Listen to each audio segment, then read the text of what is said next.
Guys, this is Kamlesh Verma and I welcome you all in Aurora IAS and this is lecture number 9 of taxation. ठीक है, हमने पिछले lecture में direct taxes को complete किया। ठीक है, डायरेक्ट टैक्सेस को हमने पिछले लेक्चर में कंप्लीट किया और आज के इस लेक्चर में we will start with indirect taxes. Indirect taxes is a small part, it is mainly about GST, but उसका बैकग्राउंड जानना बहुत इंपॉर्टेंट है। So I think in total there will be 4 to 5 lecture और indirect taxes, मतलब 12th या 13th lecture में आप कह सकते हैं हमारा टैक्सेशन का चैप्टर कंप्लीट हो जाएगा। उसके बाद I will start either with the international organisation और बीओपी पार्ट, या फिर I will begin with money market and capital market. इन दोनों में से कोई एक चीज़ मैं स्टार्ट करूँगा। ठीक है, तो without wasting any time let's begin with our discussion. तो आ जाते हैं डायरेक्ट टैक्स की स्लाइड में, इनडायरेक्ट टैक्स की स्लाइड में। तो ये रहा हमारा इनडायरेक्ट टैक्सेस। ठीक है, तो इनडायरेक्ट टैक्सेस के बारे में हम थोड़ा सा जानें उससे पहले हम ये समझ लेते हैं कि भाई इनडायरेक्ट टैक्सेस काम कैसे करते हैं। ठीक है, हाउ इनडायरेक्ट टैक्सेस वर्क, इनकी वर्किंग क्या है। तो ये तो मैंने आपको पहले ही बता दिया था कि इनडायरेक्ट टैक्सेस में क्या होता है कि इंसिडेंस और जो burden that is on different persons. ठीक है, डिफरेंट पीपल और person, whatever you want to call it. इसका एग्जाम्पल समझते हैं। जैसे फॉर एग्जाम्पल मैं जाता हूँ शॉप में और मैं वहाँ से 5 रुपए की बिस्किट लेके आता हूँ। ठीक है, 5 रुपए की क्या लेके आता हूँ, बिस्कुट या बिस्किट। ठीक है, बिस्कुट लेके आता हूँ मैं वहाँ से 5 रुपए की, और उस 5 रुपए में मैंने 1 रुपए का टैक्स दिया। मान के चलो इतना नहीं होता है, बट 1 रुपए का मैंने टैक्स दिया है। तो क्या वो टैक्स मैंने डायरेक्टली गवर्नमेंट ऑफ इंडिया को पे किया? नहीं, लेकिन भरा मैंने ही है। भरा 1 रुपए का टैक्स मैंने ही है, लेकिन वो डायरेक्टली मैंने नहीं दिया। वो किसने दिया डायरेक्टली? शॉपकीपर ने दिया। मतलब वो टैक्सेस जो लगते कंज्यूमर पर हैं, लेकिन उनको पे गवर्नमेंट ऑफ इंडिया को कोई और करता है, उसको हम बोलते हैं इनडायरेक्ट टैक्सेस। उसको हम बोलते हैं इनडायरेक्ट टैक्सेस। अब देखो, जो इनडायरेक्ट टैक्सेस होते हैं they are called as regressive taxes. ठीक है, these are called as regressive taxes. अब इसे हम रिग्रेसिव क्यों बोलते हैं? अच्छा लो, रिग्रेसिव आ गया तो बताओ भाई प्रोग्रेसिव टैक्सेस से क्या होते हैं। मैंने बताया था आपको जब मैं डायरेक्ट टैक्सेस चालू किया था कि भैया direct taxes are called as progressive taxes. क्यों उन्हें प्रोग्रेसिव टैक्सेस बोलते थे? बिकॉज जैसे जैसे आपकी इनकम बढ़ेगी वैसे वैसे आपके ऊपर टैक्स बढ़ेगा। जैसे फॉर एग्जांपल अगर आपकी इनकम 10 रुपये है तो आपके ऊपर टैक्स रहेगा 2 रुपये। फिर आपकी इनकम हो गई 20 रुपये तो आपके ऊपर टैक्स हो गया 4 रुपये। आपकी इनकम हो गई 30 रुपये तो आपके ऊपर टैक्स हो गया 6 रुपये। तो इस तरीके से जैसे जैसे आपकी इनकम बढ़ेगी वैसे वैसे आपके ऊपर टैक्सेस बढ़ेंगे। इसका मतलब क्या है? इसका मतलब ये है कि आप ज़्यादा अमीर होगे तो आप ज़्यादा टैक्स दोगे। आप ज़्यादा टैक्स दोगे मतलब जो रिच का पैसा यूज़ करके हम जितने भी पुअर हैं, जो लोग हैं, उनको हम क्या प्रोवाइड करेंगे? Social immunity, social welfare scheme provide करेंगे। इसलिए इसे प्रोग्रेसिव टैक्सेस कहा जाता है। वेयर एज जो इनडायरेक्ट टैक्सेस होते हैं, ठीक है, वेयर एज जो इनडायरेक्ट टैक्सेस होते हैं उनको हम रिग्रेसिव टैक्सेस बोलते हैं। इनका मतलब क्या होता है? रिग्रेसिव टैक्सेस का मतलब ये होता है कि भाई ये पुअर को ज़्यादा हट करते हैं। ठीक है, ये पुअर को ज़्यादा हट करते हैं instead of rich people, instead of rich people. तो अब आप सोच रहे होंगे कि भाई इनडायरेक्ट टैक्सेस मतलब रिच पे ज़्यादा लगते हैं और पुअर में कम लगते हैं, ऐसा है क्या? नहीं भाई, मैंने तो ऐसा बिल्कुल भी नहीं कहा। तो फिर कैसे ये पुअर को ज़्यादा हट कर रहे हैं और रिच को कम हट कर रहे हैं? तो समझने की कोशिश करो। भाई अपनी बिस्किट लेते हैं, मैं गरीब इंसान था तो मैंने 5 रुपए की बिस्किट ली। ठीक है, लेकिन हम समझ लो अंबानी साहब, ठीक है, अंबानी साहब मान लो बचपन में गरीब थे, उनकी भी 5 रुपए वाली बिस्किट खाने की आदत थी, अब वो अमीर हो गए, बट फिर भी वो इस बिस्किट को खाना चाहते हैं। तो वो भी जाएंगे तो उनको भी 5 रुपए की बिस्किट मिलेगी। ठीक है, उनको भी ये 5 रुपए की बिस्किट मिलेगी और उन्हें भी 1 रुपये टैक्स दिया और मैंने भी 1 रुपये टैक्स दिया। लेकिन मैं गरीब इंसान था, मेरी पेमेंट सिर्फ और सिर्फ 100 रुपये थी मंथली की, और इनकी पेमेंट थी 1000 रुपये मंथली, ऐसा मान के चलो। ठीक है, इनकी पेमेंट मंथली की थी 1000 रुपये और मेरी थी कितनी? 100 रुपये। ठीक है, तो अब आप देखो, इसने 100 रुपये में से 1 रुपये दिया, इसको कोई फर्क नहीं पड़ा। लेकिन मतलब 1000 रुपये में से इन्होंने 1 रुपये दिया, इनको कोई फर्क नहीं पड़ा। लेकिन मैंने 100 रुपये में से 1 रुपये दिया, मुझे फर्क पड़ा। ठीक है, मतलब होना तो एक्चुअली ऐसा चाहिए ना कि भाई इनडायरेक्ट टैक्सेस जो गरीब है उन पे कम लगना चाहिए और जो इनडायरेक्ट टैक्सेस जो अमीर है उन पे थोड़ा ज़्यादा लगना चाहिए, जैसा इनकम टैक्स में होता है। लेकिन आप इसको ऐसा नहीं लगा रहे हो, इसलिए इन्हें रिग्रेसिव टैक्सेस कहा जाता है। ठीक है, जितने भी इनडायरेक्ट टैक्सेस होते हैं रिग्रेसिव टैक्सेस होते हैं। अब आप भी जानते हैं प्रैक्टिकली ऐसा एप्लीकेबल नहीं है कि भाई हम क्या करें कि जितने भी गरीब लोग हैं उनके ऊपर इनडायरेक्ट टैक्सेस कम लगे और जो डायरेक्ट टैक्सेस हैं वो लगभग सेम लगे या ज़्यादा लगे। ठीक है, तो डायरेक्ट टैक्सेस की अभी हम बात ही नहीं कर रहे, बस हम बात करें इनडायरेक्ट टैक्सेस की। मैंने आपको ये प्रूव किया कि भैया इनडायरेक्ट टैक्सेस रिग्रेसिव है। क्यों? बिकॉज अंबानी साहब की और मेरी दोनों की इनकम में जमीन आसमान का फ़र्क है। ठीक है, जमीन आसमान का फ़र्क है, लेकिन दोनों के दोनों इनडायरेक्ट टैक्सेस सेम ही पे कर रहे हैं।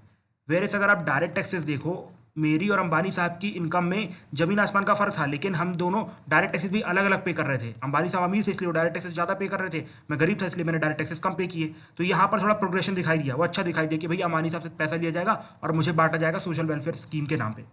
लेकिन इनडायरेक्ट टैक्स में तो ऐसा नहीं हो रहा है, तो बिल्कुल गलत है यार। मतलब आप अमीर से भी सेम ले रहे हो, गरीब से भी सेम ले रहे हो, इसलिए इनको रिग्रेसिव कहा जाता है। ठीक है, तो अब इसका सोल्यूशन ये है कि भैया इसे प्रोग्रेसिव कर दो, लेकिन ये प्रैक्टिकली पॉसिबल नहीं है। ठीक है, प्रैक्टिकली पॉसिबल नहीं है। कैसे प्रैक्टिकली पॉसिबल नहीं है?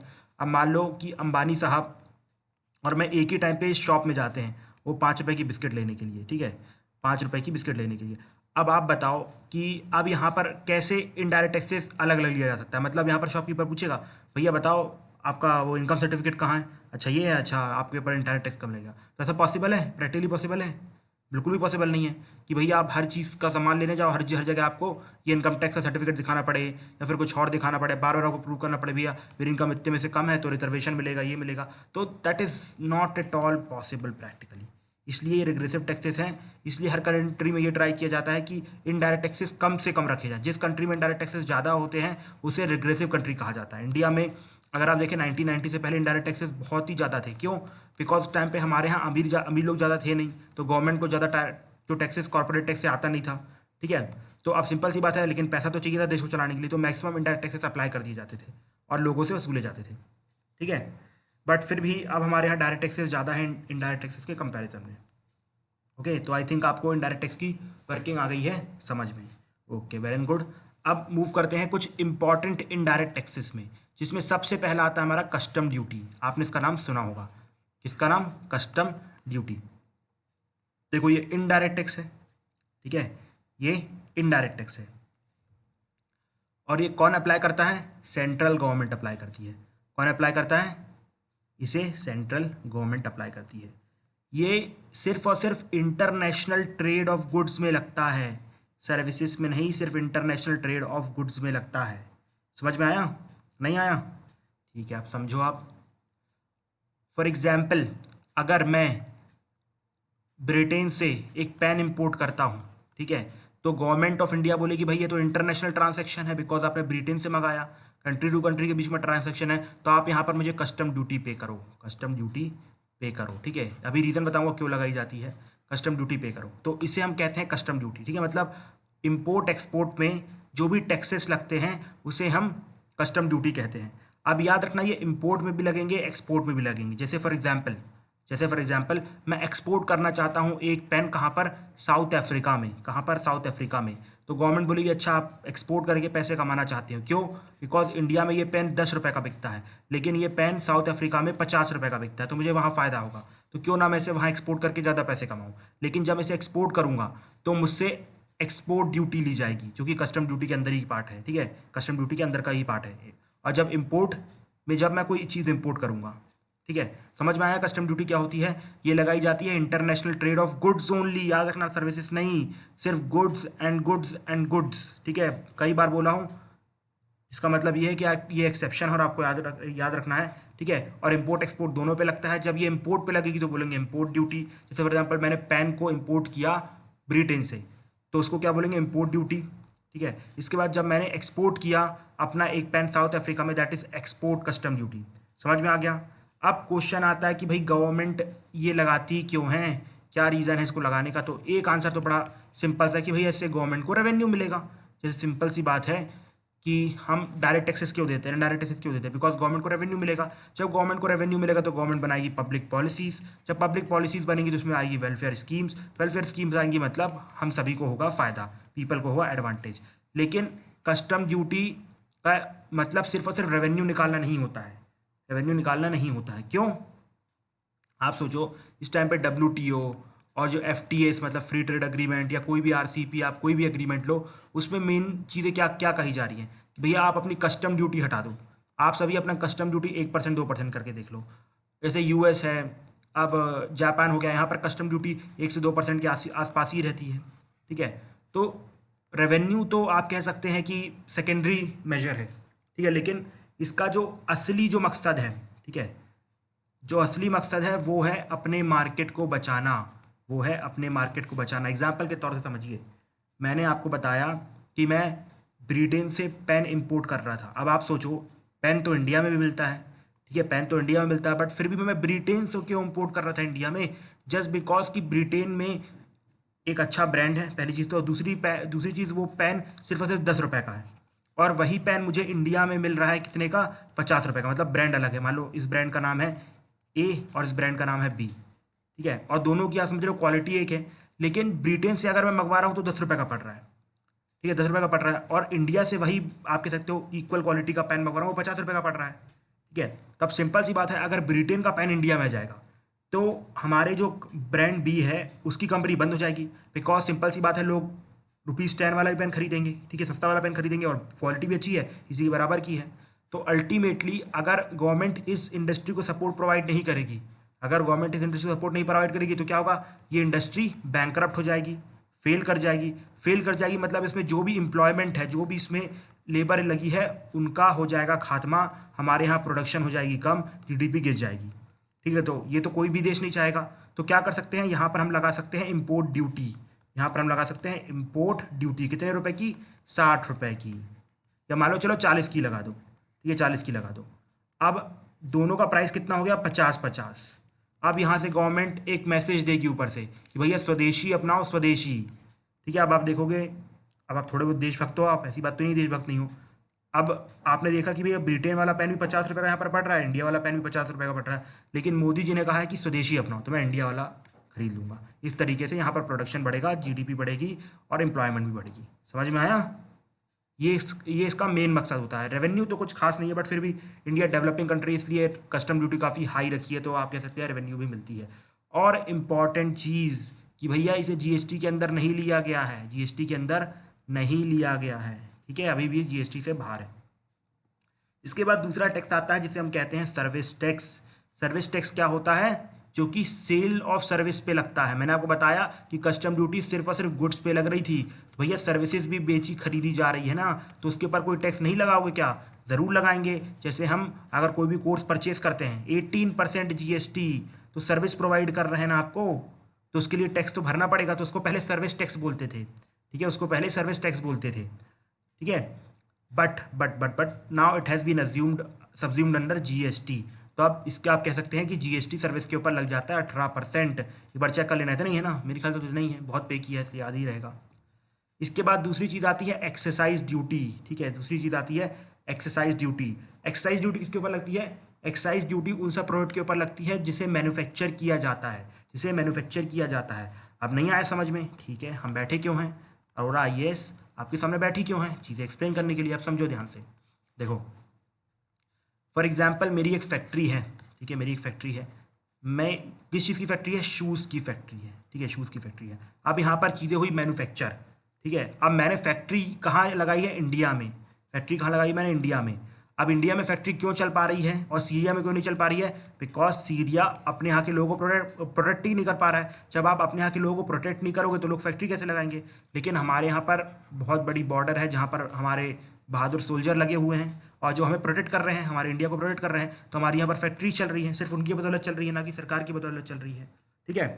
तो अब इसमें सिंपल सी बात है भैया, उनकी पेमेंट करनी है और भी बहुत सारा इंफ्रास्ट्रक्चर बनाना है बॉर्डर में, ये सब काम करना है, तो उसके लिए पर कुछ टैक्स तो लगना चाहिए। हाँ, तो अब जो भी चीज़ पे प्रोडक्शन होगा, जो भी चीज़ प्रोड्यूस होगी इंडिया में, और जैसे ही वो फैक्ट्री के बाहर आएगी, जैसे फॉर एग्जाम्पल मैंने शूज़ प्रोड्यूस किए और मैं बिल्कुल एक डब्बा शूज़ बाहर लेके आया, तो ऑटोमेटिकली इसके ऊपर एक टैक्स लग जाएगा जिसको हम बोलेंगे एक्सरसाइज ड्यूटी, ठीक है, जिसको हम बोलेंगे एक्सरसाइज ड्यूटी। क्या बोलेंगे? Exercise duty. मतलब फैक्ट्री से बाहर आते ही जो भी मैन्युफैक्चर्ड गुड रहता है उसके ऊपर एक ड्यूटी लगती है जिसको हम बोलते हैं एक्साइज ड्यूटी। समझ में आ गई? मतलब मैन्युफैक्चर्ड गुड्स पे लगती है। किसके ऊपर लगती है एक्साइज ड्यूटी? मैन्युफैक्चर्ड गुड्स के ऊपर लगती है। और कब? जब वो फैक्ट्री से बाहर आ जाती है, जब वो फैक्ट्री से बाहर आ जाती है। ये 2 पॉइंट याद रखना, मैन्युफैक्चर्ड गुड्स के ऊपर और जब वो फैक्ट्री से बाहर आ जाती है तब एक्साइज ड्यूटी लगती है, ठीक है। अब एक्साइज ड्यूटी 2 टाइप की होती है भैया। 2 टाइप की कैसी होती है? बिकॉज स्टेट के पास भी स्टेट लिस्ट में पावर है कुछ एक्साइज ड्यूटी लगाने की, उसी प्रकार सेंट्रल गवर्नमेंट के पास भी कुछ इंपॉर्टेंट एक्साइज ड्यूटी लगाने की पावर है, ठीक है। अब जो सेंट्रल एक्साइज ड्यूटी सेंटर के द्वारा कलेक्ट की जाती है उसको हम बोलते हैं सेंट्रल एक्साइज ड्यूटी। वहीं दूसरी तरफ कुछ एक्साइज ड्यूटीज होती हैं जो कि कलेक्ट की जाती है किसी द्वारा, स्टेट के द्वारा, तो उसको हम बोलेंगे स्टेट एग्जीक्यूटिव ड्यूटी। अब एग्जाम्पल के तौर पे आप समझिए, जैसे फॉर एग्जाम्पल ओपीएम और लिकर, ठीक है, ओपीएम और लिकर की प्रोडक्शन के ऊपर जो एक्साइज ड्यूटी लगाता है वो स्टेट लगाता है, वो कौन लगाता है? स्टेट लगाता है, whereas it is not allowed for central government. ठीक है, अब इसको याद करने का तरीका क्या है? इसको याद करने का तरीका बड़ा सिंपल है, मिर्ज़ापुर 2 देख ली है। ठीक है, अब उसमें आप बताओ कि भाई जो परमिशन देता है, ठीक है, जो परमिशन देता है किसको? हमारे गुड्डू भैया चाहते थे जो परमिशन, आप कह सकते हैं हमारे त्रिपाठी जी को मिल जाती है, किसकी? ओपीएम की। वो कौन देता है? स्टेट गवर्नमेंट देती है, ना कि सेंट्रल गवर्नमेंट। तो अब याद रहेगा, ओपीएम और लिकर, लिकर सब जानते हैं स्टेट के अंदर आती है, तो ओपीएम और लिकर के ऊपर एक्साइज ड्यूटी कौन लगाता है? स्टेट गवर्नमेंट लगाती है। ठीक है, अब इसके अब एक चीज़ और यहाँ पर बताता हूँ कि अब देखो बहुत सारी मतलब प्रोडक्ट है जिसके ऊपर एक्साइज ड्यूटीज, मतलब एक्साइज, जैसे बहुत सारे प्रोडक्ट हैं जिनको जीएसटी के अंदर डाल दिया गया है, तो उनके ऊपर एक्साइज ड्यूटी लगना बंद हो गई है, सेंट्रल गवर्नमेंट की भी, स्टेट गवर्नमेंट की। लेकिन अभी भी ऐसे बहुत सारे प्रोडक्ट्स हैं जिनके ऊपर एक्साइज ड्यूटी लगती है, जैसे फॉर एग्जाम्पल पेट्रोलियम, पेट्रोलियम के ऊपर सेंट्रल गवर्नमेंट अभी भी अपनी एक्साइज ड्यूटी लगाती है। उसी प्रकार अल्कोहल जो कंजम्पशन के लिए होता है, मतलब जिसे आप शराब पीना कहते हैं, ठीक है, पार्टी कहते हैं, तो उसके ऊपर कौन लगाता है एक्साइज ड्यूटी? State government. ठीक है, समझ में आया क्या बोलना चाहता हूँ? देखो मैं सिंपल शब्द में ये बोलना चाहता हूँ कि भाई एक्साइज ड्यूटी क्या होती है, तो समझ में आ गया, मैन्युफैक्चर्ड गुड में अगर कोई भी चीज़ इंडिया में मैन्युफैक्चर होगी तो उसके ऊपर एक्साइज ड्यूटी लगेगी। एक्साइज ड्यूटी कब लगेगी? जब वो फैक्ट्री से बाहर आ जाएगी, जब वो फैक्ट्री से बाहर आ जाएगी। अब दो टाइप की एक्साइज ड्यूटी होती है, एक होती है स्टेट एक्साइज ड्यूटी जो कि स्टेट के द्वारा कलेक्ट और लगाई जाती है, दूसरी आती है सेंट्रल एक्साइज ड्यूटी जो कि सेंट्रल गवर्नमेंट के द्वारा कलेक्ट और लगाई जाती है। एग्जाम्पल के तौर पर हमने लिया ओपीएम एंड लिकर, जो ओपीएम एंड लिकर है वो स्टेट एक्साइज ड्यूटी में आता है लेकिन सेंट्रल एक्साइज ड्यूटी में नहीं आता है। लेकिन जीएसटी आने के बाद ऐसे बहुत सारे प्रोडक्ट्स हैं जिनको जीएसटी के अंदर डाल दिया गया है, लेकिन अभी भी ऐसे बहुत सारे चुनिंदा 3 से 4 प्रोडक्ट हैं जिनको अभी तक आप कह सकते हैं जीएसटी के अंदर नहीं डाला गया है। जैसे कि सेंट्रल लिस्ट में ऐसा कौन सा प्रोडक्ट आ सकता है जिसको जीएसटी के अंदर नहीं डाला गया है? वो है पेट्रोलियम। तो मतलब अभी भी इसके ऊपर सेंट्रल एक्साइज ड्यूटी लगती है। ठीक है, और उसी प्रकार एल्कोहल फॉर कंजम्पशन, इसके ऊपर अभी स्टेट एक्साइज ड्यूटी लगती है। समझ में आ गया? ठीक है, तो अभी तक कौन कौन से टैक्सेस देख लिए हमने? सबसे पहला हमने देखा कस्टम ड्यूटी, ये अभी भी एप्लीकेबल है, अभी इसको जीएसटी के अंदर नहीं लाया गया और नहीं लाया जाएगा। ठीक है, तो ये चीज़ हो गई। दूसरी चीज़ सर्विस टैक्स, इसको जीएसटी के अंदर ला दिया, मतलब ये हो गया खराब, इसको मतलब नहीं पढ़ना है। इसके बाद आ गया एक्साइज ड्यूटी, इसको आप कहते हैं 90 to 95% ऑफ द प्रोडक्ट को जीएसटी के अंदर ला दिया गया है, लेकिन अभी भी कुछ 5% प्रोडक्ट जीएसटी के बाहर है, इसलिए इसको थोड़ा सा तो वही जानना पड़ेगा। मेनली ये दोनों चीज़ें जो मैंने आपको बताई और कौन कौन सा प्रोडक्ट उसके अंदर नहीं आता है। ठीक है, सो आई थिंक अब हम काफ़ी हद तक जो भी टैक्सेस थे वो सीख चुके हैं। अब I have to start a very important topic, तो first let me check the time, भाई टाइम बचा है कि नहीं। तो आई थिंक टाइम तो बचा नहीं है यार, बिकॉज वो पढ़ाना पड़ जाएगा। सेकेंड लेक्चर, ठीक है, तो ठीक है, I will take just 2 to 3 more lecture, के बाद कंप्लीट कर देंगे। अभी क्या चालू करेंगे तो ये जो कंप्लीट टॉपिक है, ये जो अब आपको पढ़ाना है, उसके लिए अब मुझे आपको जीएसटी का बेस बिल्ड करना है। ठीक है, भाई जीएसटी कैसे आई, क्या रीज़न है जीएसटी लाने के लिए, उसके लिए अप्रॉक्सीमेटली 10 से 12 मिनट लगेंगे उस कॉन्सेप्ट को समझाने में, तो काफ़ी टाइम हो जाएगा। तो आज के इस लेक्चर में इतना ही रहने देते हैं, मिलेंगे अगले लेक्चर में। Thank you and have a nice day friends.